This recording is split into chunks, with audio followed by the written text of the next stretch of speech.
we kind of ended up with. So, well, wait a minute before we get started, but nobody has any idea who we are at all. Oh, that's right. Especially in Good the point. recordings. So we just can't. We're all familiar with each other, but the adoring public that's watching this now and in the future have no clue who we are beyond right. just the fact that we're ravishly good looking all the way around. I mean, we're just. It is literally Some of just us. Some of us, yeah, all of us, Jason. let's be inclusive, not exclusive here. See, There you go. All right. We even got Cathy on video, so we knew Yeah, that I didn't realize I wasn't on yet there. somebody was speaking about good looking. Wait a minute, I better get on there. She's like, I'm here. I'm part of that conversation. Yeah. Dial me in. So Wait a as apropos, there you go. Just kidding. We all do avatars. The I'm going entire off time. camera. Yes, or we start doing stab camera and then we really get to town. So this is the GVDS Showcase, so the Global Virtual Design Sprint Showcase. This is showcase number 6. And this one is going to be different in the sense that we're not going to do what all these other showcases have done with these fancy graphics and laid out showcase like murals. No, what we're going to do is have a conversation not only about the work that we did as part of the De-Effer, and also on the original concept around it, our process, what we learned, what we liked and didn't like, and then get in a bit of Q&A, depending on if you at home want to get involved. If you're on Zoom, you can go ahead and post in the Q&A section, or if you want to go on YouTube, which we're broadcasting to right now, you can post your questions there and we'll get to them at the bottom of the hour. But even if you stay silent with fervent adoration and amazement, fear not, I have a list of questions that I could always ask the team, and we can go in that direction. So with that, let's start with introductions and kind of go through each individual person on the team to let people know who we are. I'm going to start with usually the person on my right. Her name's Brie. Brie, if you could tell us who you are, where you are currently at living and working, and what you are planning on doing this weekend. Okay. Hi, I'm Brie Pampell. I'm the creative manager for Texas A&M's Mays Business School, and been here for a little while, about 6 years, I guess. College Station, Texas A&M, Giga Maggie's. And this weekend, I'm gonna blow very big bubbles with my kids. Like, we got this kit with this like enormous bubble maker that makes massive bubbles. So we're gonna do that. It's very cool. Mm-hmm. And I'm going to relax and get a lot of sleep. Mm-hmm. All right, Brie, so who should we get introduced to next? Charlla. Oh, hey, I'm Charlla Davis, and I'm coming to you from Fort Worth, Texas. And this weekend, I am going to a football game tonight, Friday Night Lights here in Texas. And then I'm going to go tomorrow night to a girls' night in 80s movie night. Nice. Wow. What 80s movie are you going to check out? Oh, no, we've got like 12 lined up. It's an all-nighter. Nice. Nice. Very cool. Good for you. Charlla, I do believe you won the weekend. So congratulations. I did. Oh, bam. I love winning. Jason. All right. Name is Jason Ruud. I'm the Director of User Experience and Application Innovation with Hitachi Solutions North America. I hail from the suburbs of Chicago, northwestern suburbs. And what am I doing this weekend? I am going to my lake house because it is a shell of a lake house and I'm currently building the interior. So good fun in northern Wisconsin. So do you go to that lake house and do you always go to the lake house and you go, oh yeah, I got to do that? Don't get me started. Like it just refreshes you. It's a long story. Lots of mold and water damage I'm taking care of right now. So I just got a whole new roof to put on and a bunch of other stuff. So making it livable. So for my kids. So I'll pass it off to Cathy. Yeah. Hi, everybody. I'm coming from Fort Collins, Colorado. I work at HP and I'm part of the people development team, and I manage several innovation learning programs. And this weekend, I also have chickens. I got into having a little flock here. So I added to the flock. I only had 2, so I added 4 more, which are now finally old enough to migrate to the outside. So you can't just throw chickens together because the pecking order truly exists. So we've been slowly working with each other, and they're going to have a slumber party this weekend in the coop. Put 80s movies on for them. Yeah, I will. Definitely. And wine. Yeah. And some Well, wine. I was going to say, we could do some combinations here. So Cathy will bring her chickens over to Jason's lake house, kind of have them there to kind of, check out the place, get rid of any bugs. Then That's Jason and Cathy will go in the same private plane over to where Charlla is. Then everybody has their movie night and it all works out. We blow bubbles with Brie. Yes, there you go. Brie can bring the hula hoop bubbles. Yes. Yes. Bring the bubbles. That'll be the atmosphere around the entire movie thing. Exactly. Brie will Love bring it. all the fun. Yes. Yeah. There you go. And since I'm reading Harry, what do you say? Oh, I was gonna say I've got all the fun toys, like Right. random unique fidget toys and everything. So we're good.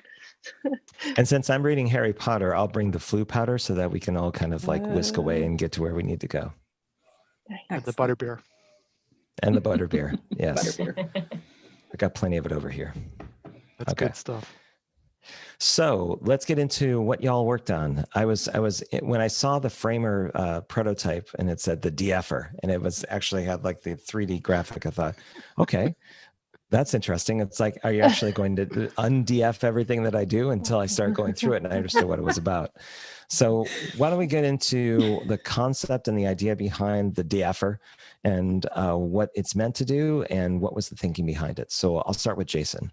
All right, so I'll read off the problem statement because I think it does a good job of explaining the challenge. It's it's kind of the challenge has a lot of different fingers to it. So working caregivers from diverse backgrounds and situations are struggling to keep up with their students' school needs and teacher communication when their special needs child is learning remotely and while they are working full-time jobs under the stress of global uncertainty.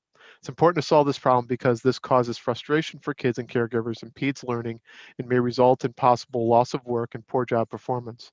How might we improve the caregiver experience by reducing the time and effort it takes to communicate with teachers so that they can feel confident that their students' needs are being met? So that's a mouthful, but bottom line, there's a ton of apps in the space right now, right, that parents have to use to be able to monitor their kids' scholastic work, right, and their success. And this is a big problem. And parents are trying to do this while they're trying to hold down jobs and whatnot, and manage multiple kids at any one given time. And then you add a special needs child to that mix, and that just amplifies the volume of the problem exponentially. So our goal here was to really create efficiency, to improve communication, and to be able to hold both parents and our children, teachers and our children accountable to their scholastic, their scholastic career. So, to their classroom work, whether they were missing assignments or their grades. We explored a lot of different avenues in that respect. So we wanted to really capture a 50% improvement in the caregiver experience by reducing time and effort it takes to communicate with teachers so that they can feel confident that their students' needs are being met. All right, so it's really about efficiency. We found that, we found that a lot of, that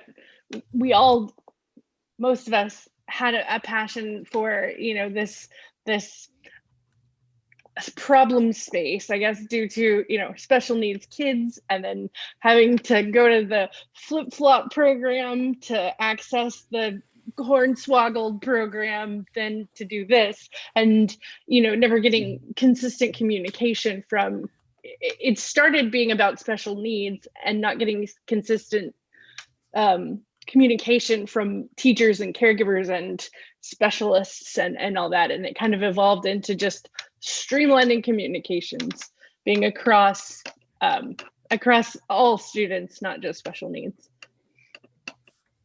It's really a systemic problem. Yeah. So that didn't sound very confident. Brie's got a lot more opinions about that. But I think, I think obviously with especially child, it gets more, like I was saying, the volume gets turned up quite a bit, because then you have therapists that are then thrown into that mix. And in an e-learning environment, that problem becomes even more amplified, right? Where kids are getting pulled out of e-classes to be able to do certain therapies. We're trying to keep track of those schedules as parents, making sure those kids are getting on those classes, being able to get involved with them, and then also tracking all of the work that is occurring across both therapies, teachers, everything. It is a monumental task. And then you add a parent is trying to work at the same time. It's pretty crazy. Yeah, I did a survey kind of at the beginning with some friends to understand the problem space. And a lot of, some of the answers were their primary concern, separate from technology, was supervision, inability to keep them on task, staying focused, and the quality of education, and just the time for one-on-one attention and instruction. So it's just, we needed to free these parents and caregivers up to be able to spend time, actually with the kids. So. Mm-hmm. So where did you take things now that you kind of had an idea of what your problem statement was and what you were kind of going after? Where did your ideas go? Like, what were some of the things you had initially thought of when you were thinking about your solutioning? I think one of the things, recognizing that our customer was going to be that parent or caregiver, and they're already pretty maxed out time-wise, and how can, as Brie said, around those efficiencies. So we had, conversations about how does their day look like? How do we work things into kind of a flow of that's not disrupting also their work? So it's trying to kind of meet them where they're at. We also, I think, narrowing it down to the parents helped us, but we also recognize there's another opportunity on the school side of this too, because it's a two-way conversation that we want to create. But really just trying to recognize that you might have grandparents that are supporting who may not have the same math skills that your student has, that's trying to help a student, or other people stepping in for the working parents, and just trying to find that middle ground that would help the most people get to that 80%. Without just throwing another tool in the mix that they have to learn, like without just being, another face in this already saturated, market of skadoodles and wazoos and whatever else they're going to throw at us. I like all the names. Yeah, I know. I'm just coming up with crazy names off the cuff here. Yeah. And after we kicked off our problems, started thinking about some of these solutions, I think one thing that really stood out to me was it really hinged on our ability to integrate with existing school infrastructure. So in a lot of these cases, there are some type of centralized dissemination of student work, like whether their grades, all that stuff, right? So these parents are going into this centralized system, and they have to check this typically manually. Go in and check their kid, look at their grades, see if there's any work, look at the grades of the work, all that. But what doesn't happen is that this is usually after the fact. It's after some type of event has occurred, right? So, or as you're nearing the end of a quarter. And what we found is that there's a ton of missing work. Parents may come to the centralized system to find the grades that aren't accurate or aren't what the kid said it was. And there's all these gaps, and it really comes down to communication. Once they find out these things, then they're talking to teachers about, well, what can I do to help my child improve their grade, complete this assignment, all this stuff. This is a bunch of logistics stuff that the parents end up having to do while trying to hold down their job. And the goal here is that how can we create an application, in this case the De-Effer, right, to integrate with these systems to listen for changes in the system and to be able to notify parents based on specific thresholds that they set. And then by doing that, they could take the next step, right? And that's really where the De-Effer really focused its time around. The name, the De-Effer, of course, pretty funny, but we were all coming up with concepts. We were all drawing out our concepts, and I had put the De-Effer, right? Because a big problem with my child, my 13-year-old child, is that, you know, I go to, we have a system called HACK. It's an acronym for something I don't even know what it is, right? You go into the system, look at the school grades, and, you know, my kid has an F. Well, it's because he hasn't turned in 3 or 4 assignments, and a lot of times he doesn't even know that he was missing them, or maybe he didn't press send, or something, or they're incomplete, and so it would show that he's got an F. So I called it, well, we got to find something that's going to de-F it, and that's where the name came from.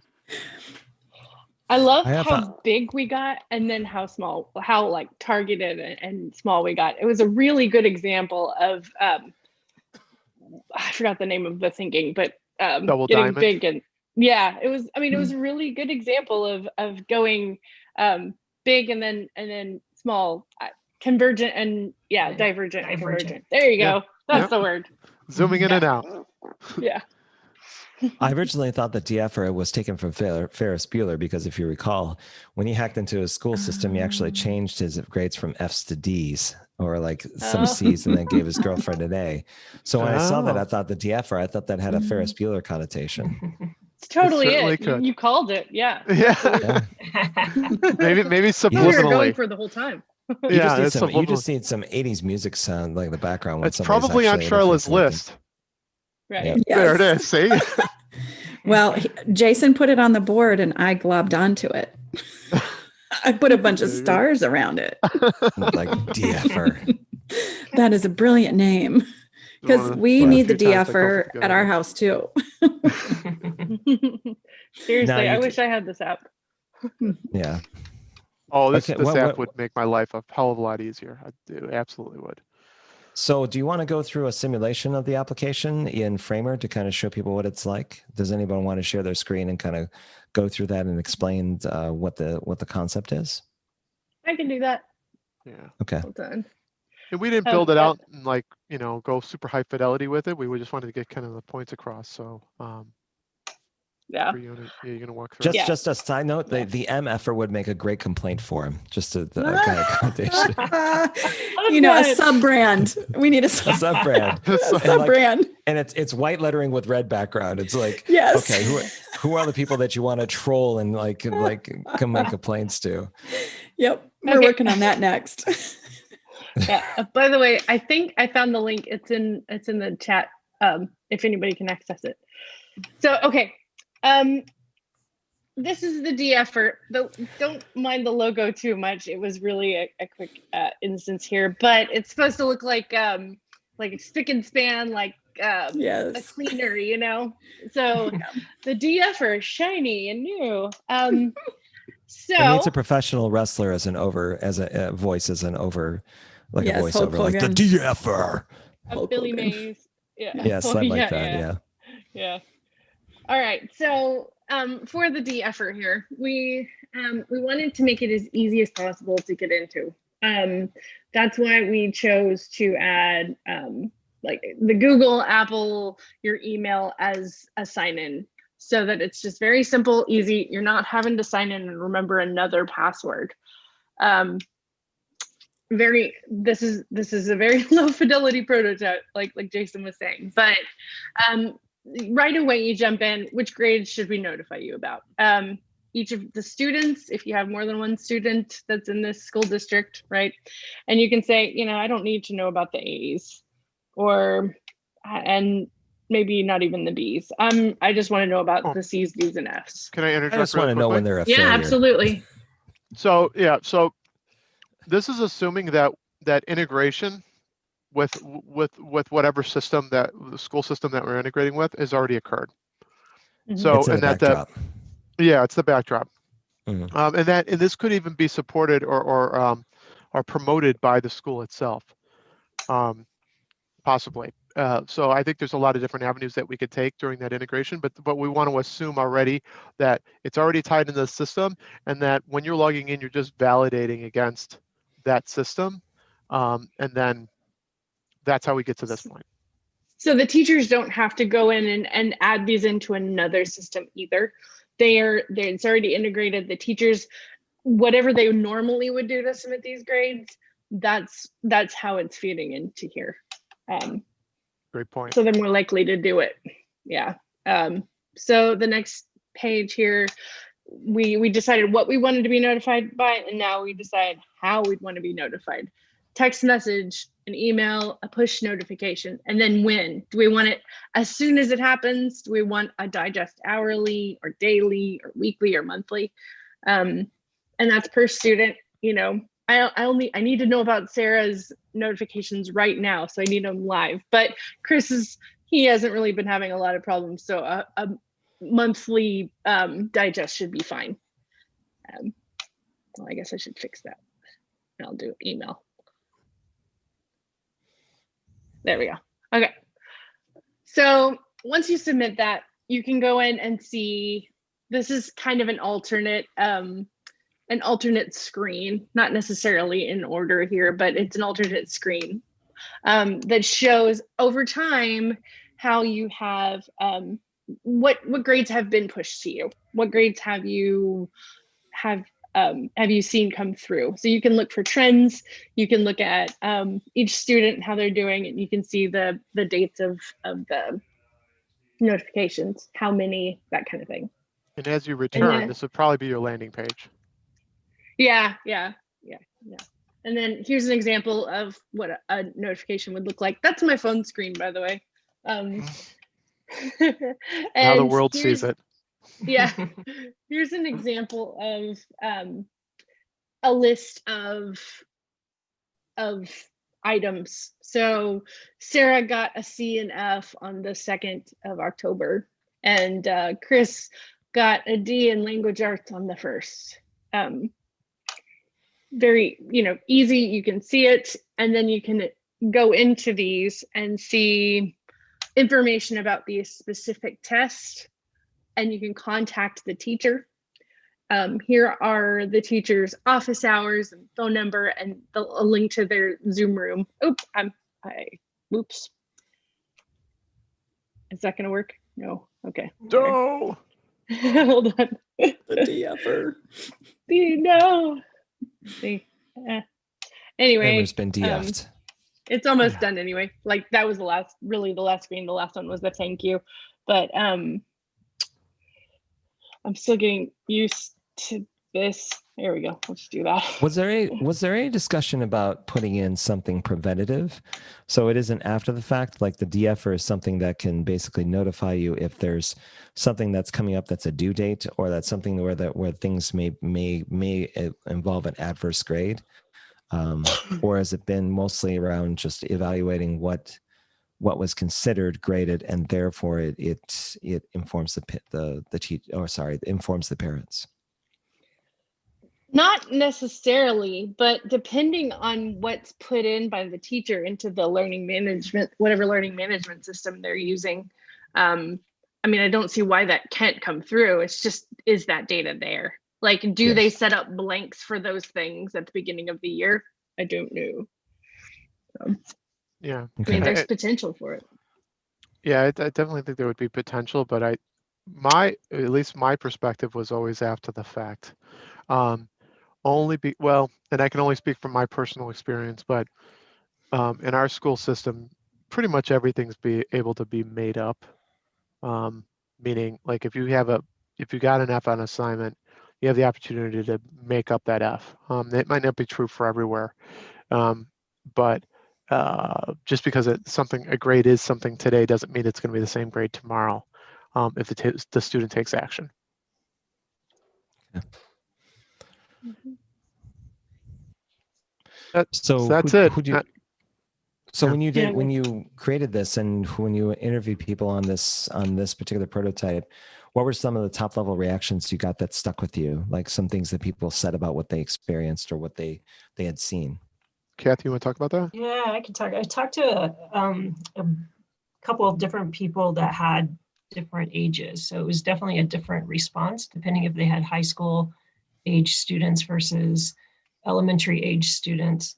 One of the things that popped up a little bit initially, like we were trying to make it easy to sign on, but there was some concerns around privacy and everybody was defaulting to email log on, which I thought was interesting, but there were a little bit of concern on that part. So we would have to make sure this is pretty tightened down, secure, and so forth. People feel comfortable with that. They like the flexibility if they had more than one student to be able to select what they wanted to know about each of the students. So it isn't just one size fits all. So some of the flexibility around there. They really like I call it a hotkey to get in touch with that teacher to schedule a meeting, but also have those office hours. So knowing that everything's going to require scheduling time, but being able to do that so quickly versus the back and forth emails. Are you available now? Are you available here? But just to be able to schedule that immediately was helpful. One of the interesting things that someone brought up was just like, how is my kid doing towards norms? And so our parents, have a good understanding where a first grader should be, or a fifth grader or a seventh grader, in making progress. And mentioned that there is some, in terms of development, that there's some pivotal years, like going into sixth grade. So when they make that transition to middle school and high school, that there might be some more things that they want to track from a development side of getting input from teachers. But being able to say, yeah, that grade, whatever the grading scale is, oh, my student is tracking towards whatever those competencies are for that particular grade. So I think on the school side, they could do a lot of things that could beef this up. Ours was purely of notification, but it was the desire from people I talked to have more information so they knew what to expect and could say that grade they got is meaningful, or the missed assignment. They also wanted to know impact. So it opened up doors of wanting more information. So also we thought office hours that could answer some of those questions for them. Got it. Okay. A lot of good stuff. Sorry, my printer's going off for some reason.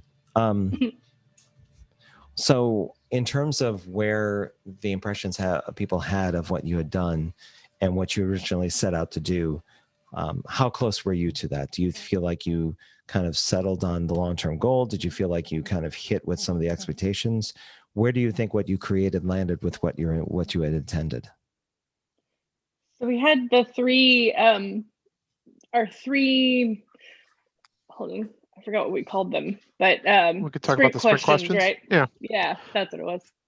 So you want me to read those off? I could do that. I got them up here. Sure. So can we determine what successful communication looks like between teachers and caregivers? Can we reduce the amount of applications a caregiver must use to interact with their students, teachers, and therapists? And will we know what items and features that we'll need to make up to make up the MVP? So Cathy, do you think that we were able to answer those questions, or at least one or two of those questions with what we tested? Yeah, I do feel like we satisfied, like especially around the communication, because there's varied communication, and so making that more uniform and streamlined for them. I think we got at least a foot in the door to understanding what that looks like for them, and basically having to go to one location. So that was an aggregate of the information, so I didn't have to log into multiple sites. I think there's probably making a clear cut of like what sits on our side and what sits on the school sides in terms of features, and because we might have, again, that request from, I want to know how my kid is doing towards the norms. That would be the lift on the teacher side. So there is some things in ideas, I guess, open the door around the features that would require some intersection there with the other side, with the teacher, whatever the schools are using. But I think it gave them the general idea. Brie did a great job putting the buttons, even in being able to interact with it. So people got a good Absolutely. idea. Yeah, let's see what long-term goal, our utopia goal here. Let's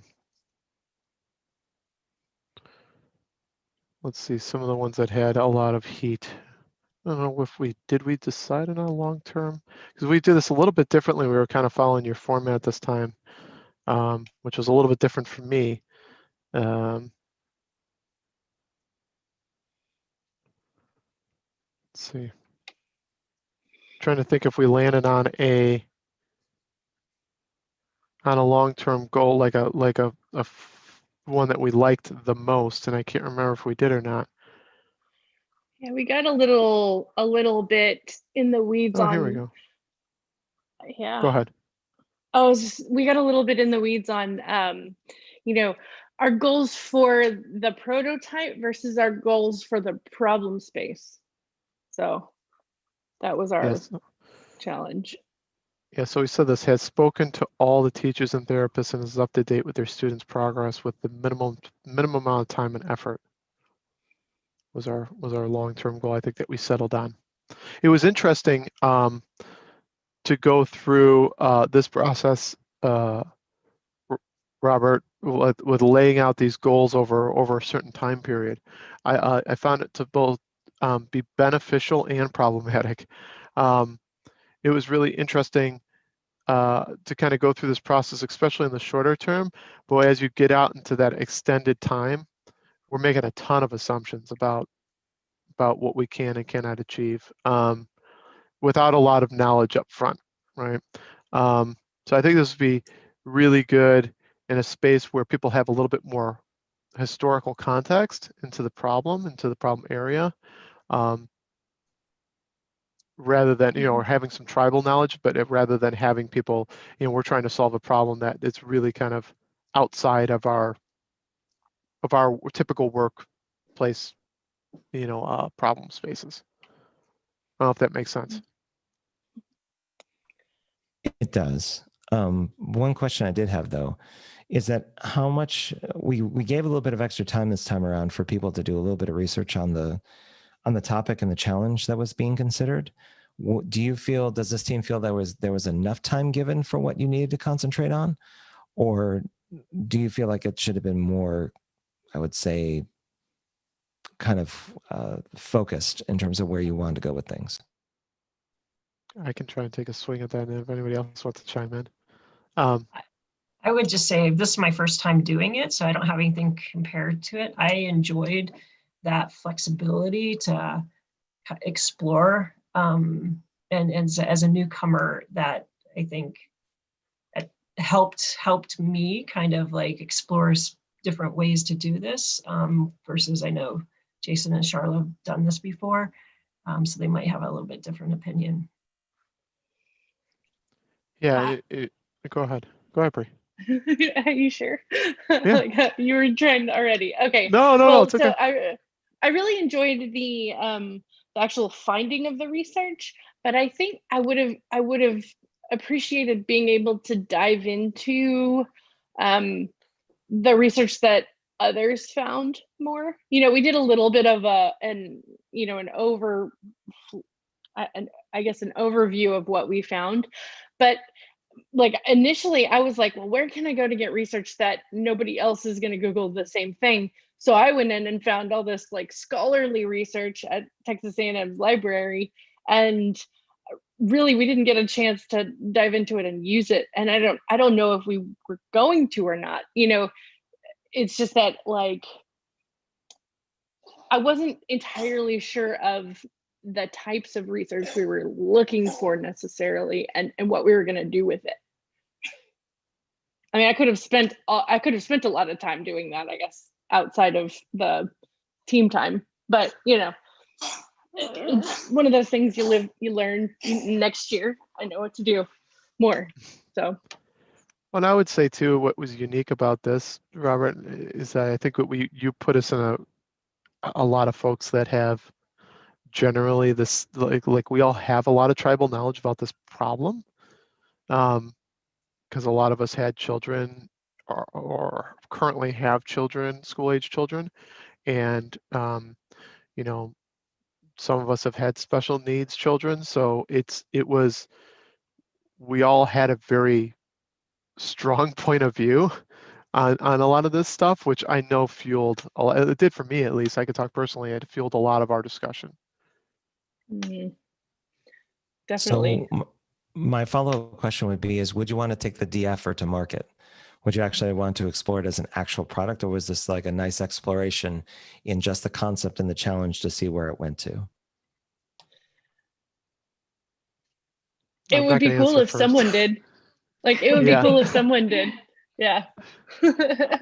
I think if we had more time to build it out and to, polish it up and test it with some more folks, maybe I would love to see it go to. That would make our lives a heck of a lot easier. Whether it's I think the integration piece, that's the big question: is how practical is that? We made a ton of assumptions from a technology standpoint. So, assumptions like that these school systems would be broadcasting some type of API that we can consume. That's a big if, and we would have to go down and do some spikes to be able to understand whether that's even possible. I don't know, like, if school systems from a security perspective don't want to put out an API, or maybe they do, but there's a bunch of loops to jump through from a security standpoint that would make it impractical. So I think that that would be something that we would have to explore further if we wanted to make this something that's marketable. But I would love for someone to do it. Yeah. Now, thinking back on what had happened in the sprint and how it kind of went, what would you keep that was really valuable or interesting as part of the process, and what would you consider modifying or changing? What about the process that you went through was really good, and what of it would you like to change? I will say, Jason, being as experienced as he is, and he introduced a matrix for us to try to help narrow down some of the idea or actually our problem. And I thought that was a great addition. I think we were all like, wow, that really helps looking at difficulty and value. So it was just a really nice way to couch some ideas to go solve, some problems to go solve really quickly, and helped us get in that focus. I thought that was really good. I'm glad it was helpful. Mm-hmm. Yeah. Anybody else? I really liked I guess the long-term goals. Sorry, I'll start with the lesson and then move into what I really liked. But the long-term goals felt kind of, I don't know, forced almost. Like I didn't, and maybe that's just me and my take on things is that I didn't want to commit to something before I really knew the space or the process or what we were even, I guess, trying to accomplish. And so, like, the long-term goals, and maybe this is because I was stuck in the technical side rather than the problem side. Like, right in the long-term goals exercise, we got kind of confused and mixed up. And so it felt like a bit of a stretch, like the goal timeline, I guess. I'm not really communicating that very well, but I think a little bit of streamlining around that one could really help.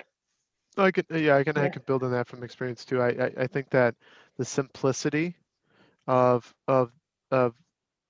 Jake's original in 2 years' time, or at least AJS's original in 2 years' time, and then the sprint questions, the can we's, I think were really powerful.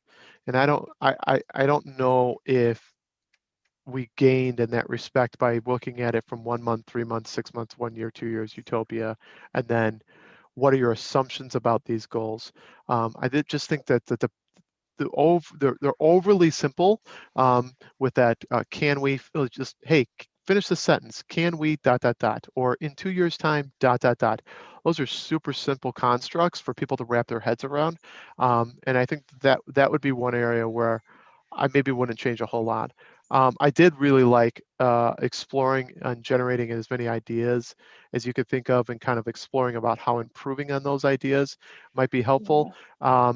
Before you get into any concept phase, I thought that was really interesting, and something that I can see using in the future. Yeah, I So loved the yes and exercise. That was so cool. That was Yeah. like, yeah, it was very cool. I also loved, Jason, the way you did the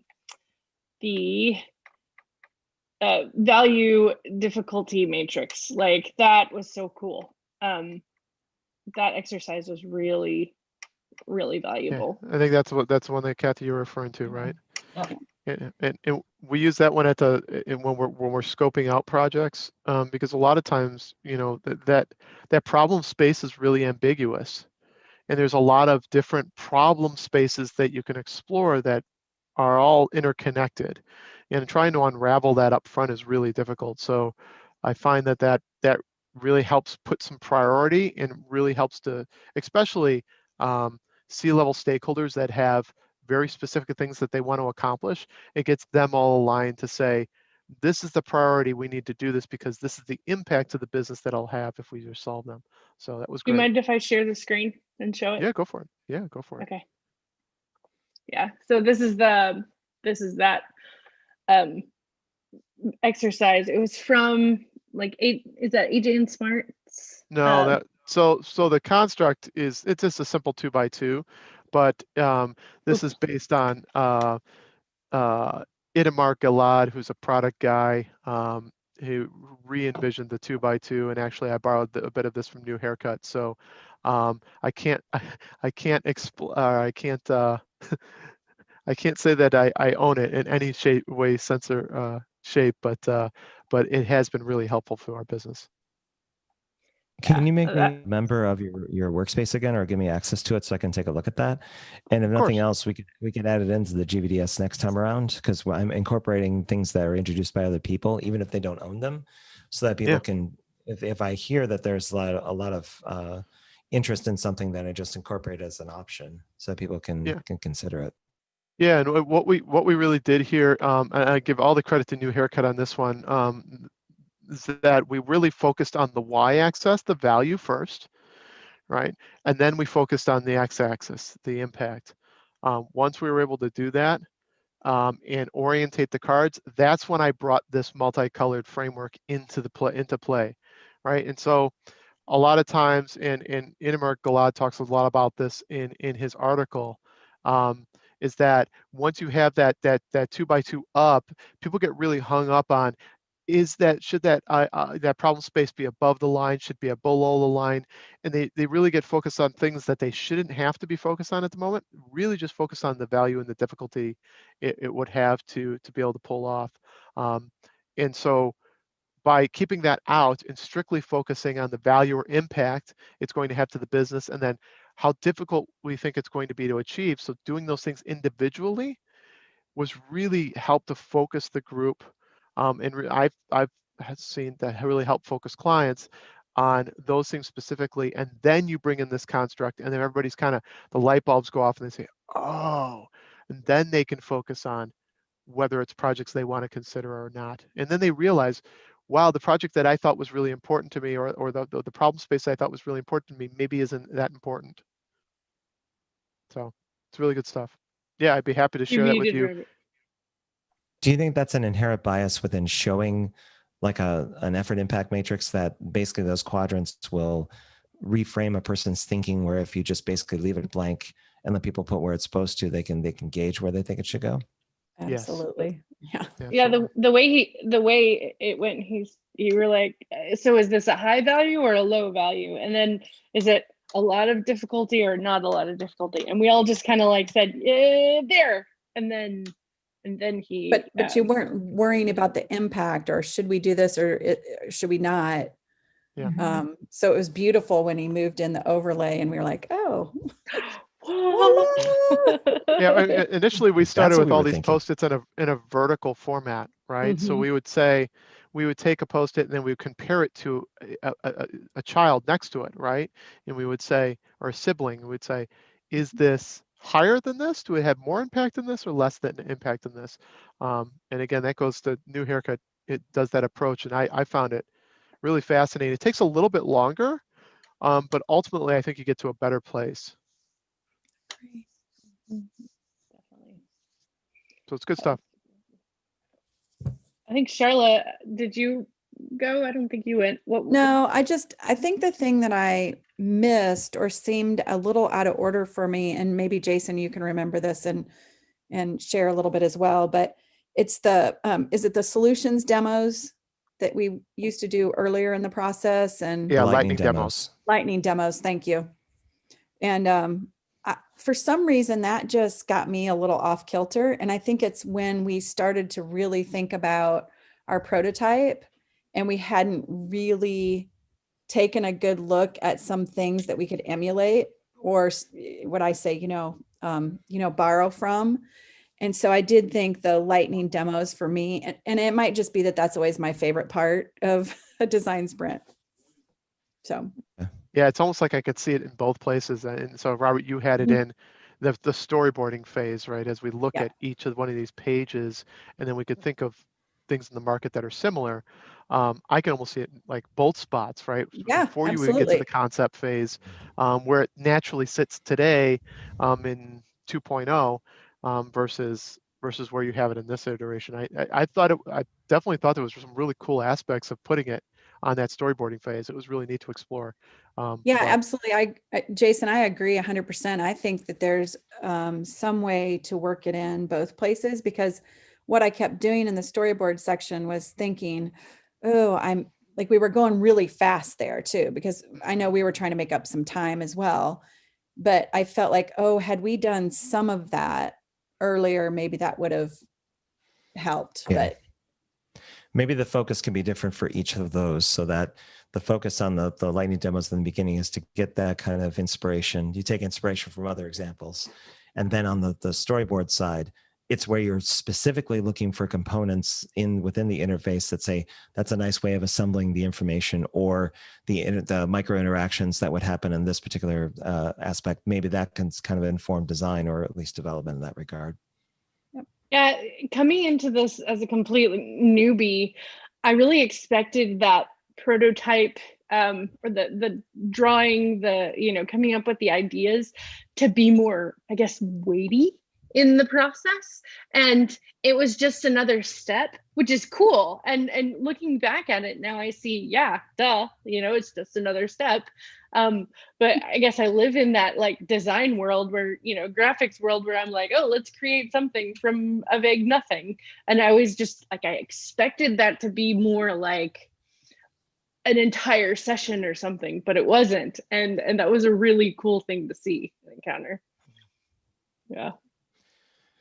Okay, so we are at the top of the hour, and unfortunately I have to kind of end things, because I know we would probably have more conversations about this entire process, and I would go, ooh, really? Tell me more. I want to know. The last thing I do want to do, though, is get one last group shot before we end things on the showcase side of it. So as always, you can basically do different things. In the last one, we had a Post-it on top of people's heads, so they actually had a face, but you can do whatever you'd like. Lights? Okay, we can do lights. Oh, lights. We're doing lights. I've got lights too. Plugged in. Oh, I got Post-it. Hang on. Jeez. Okay.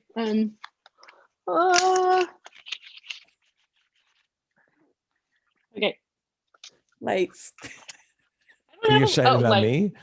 Oh, that's a good idea. There you go. Hold on. You're looking for ghosts, and the only thing is Jason and I. Are you ready? 1, 2, 3. No, not the teeth. That's horrible. All right, there we go. I just, All right, I don't know why everybody. that came to me. I just looked at it and was like, oh, wait, I'm going to pick this thing up, use it. Sure. And then we just both had acted like the light beasts that were on the other side of the Zoom. So it Exactly. worked. Exactly. Well, thank you everybody for an informative showcase. I enjoyed listening to it. I definitely want to get access to that workspace, Jason, again, so I can basically reframe that and use it for future showcase, or sorry, future design sprints that we do. If you have any follow-up, by all means, let me know and give me some feedback on what happened.